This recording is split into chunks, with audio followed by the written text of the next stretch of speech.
കുറേ ഡേയ്സ് ആയിട്ട് ഞാൻ ഈ ഒരു ഫ്ലവർ ഉണ്ടാക്കണമെന്ന് വിചാരിക്കുന്നു. ഫൈനലി ഞാൻ ഇന്നലെയാണ് ഈ ഒരു ഫ്ലവർ ഉണ്ടാക്കിയത്. ഫ്ലവർ ഉണ്ടാക്കാൻ അതിൻ്റെ മെത്തേഡ്സ് ഒക്കെ വളരെ എളുപ്പമാണ്. ഇതിനാവശ്യമായിട്ടുള്ളത് ഒരു വൈറ്റ് പേപ്പറാണ്. ബിക്കോസ് നമ്മൾ വൈറ്റ് ആൻഡ് യെല്ലോ കോംബോയിലാണ് ഈ ഒരു ഫ്ലവർ ചെയ്യുന്നത്.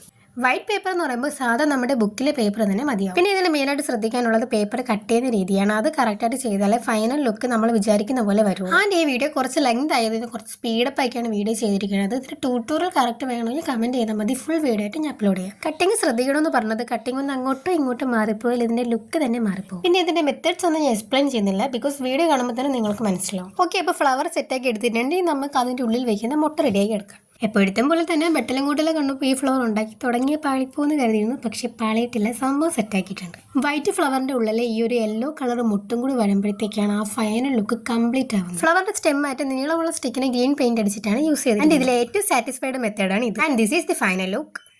ആൻഡ് വീഡിയോ ഇഷ്ടം ലൈക്ക് ചെയ്യുക, സബ്സ്ക്രൈബ് ചെയ്യാൻ മറക്കരുതേ.